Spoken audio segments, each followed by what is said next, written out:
एक छोटे से कस्बे में समीर नाम का एक लड़का रहता था। बचपन में ही पिता की मृत्यु हो जाने के कारण परिवार की आर्थिक स्थिति बड़ी दयनीय थी।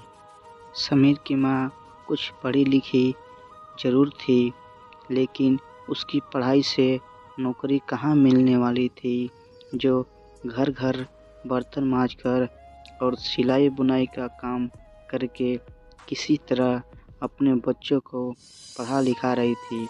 समीर स्वभाव से थोड़ा शर्मीला था और अक्सर चुपचाप बैठा रहता था। एक दिन जब वो स्कूल से लौटा तो उसके हाथ में एक लिफाफा था। उसने माँ को लिफाफा पकड़ाते हुए कहा, माँ, मास्टर साहब ने तुम्हारे लिए एक चिट्ठी भेजी है, जरा देखो तो इसमें क्या लिखा है।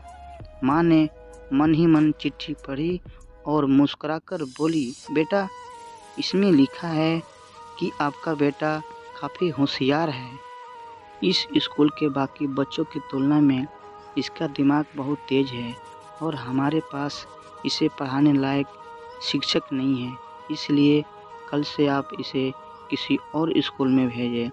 यह बात सुनकर समीर को स्कूल न जा सकने का दुख तो हुआ, पर साथ ही उसका मन आत्मविश्वास से भर गया कि वो कुछ खास है और उसकी बुद्धि तीव्र है। माँ ने उसका दाखिला एक अन्य स्कूल में करा दिया। समय बीतने लगा। समीर ने खूब मेहनत से पढ़ाई की।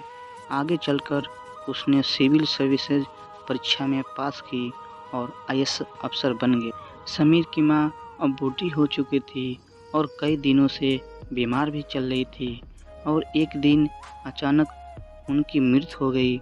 समीर के लिए ये बहुत बड़ा घातक था। वह बिलख बिलख कर रो पड़ा। उसे समझ नहीं आ रहा था कि अब अपनी माँ के बिना वो कैसे जिएगा। रोते रोते ही उसने माँ की पुरानी चिट्ठी पढ़ी। दरअसल ये बड़ी चिट्ठी थी जो मास्टर साहब ने उसे 18 साल पहले दी थी। नम्र आंखों से समीर उसे पढ़ने लगा। आपको बताते हुए हमें अफसोस हो रहा है कि आपका बेटा समीर पढ़ाई में बेहद कमज़ोर है और खेल कूद में भी भाग नहीं लेता है। जान पड़ता है कि उम्र के हिसाब से समीर की बुद्धि विकसित नहीं हो पाई है, अतः हम इसे अपने विद्यालय में पढ़ाने में असमर्थ हैं। आपसे निवेदन है कि समीर का दाखिला किसी मंदबुद्धि विद्यालय में कराएं अथवा खुद घर पर रखकर इसे पढ़ाएं। समीर जानता था कि भले अब उसकी माँ इस दुनिया में नहीं रही, पर वो जहाँ भी रहें उनकी ममता, उनका आशीर्वाद सदा उस पर बना रहेगा। माँ से बढ़कर त्याग और तपस्या के मूर्त भला और कौन हो सकता है। हम पढ़ लिख ले, इसके लिए वो चुपचाप न जाने कितनी कुर्बानियाँ देती है। अपनी ज़रूरतें मारकर हमारे शौक़ पूरा करती है।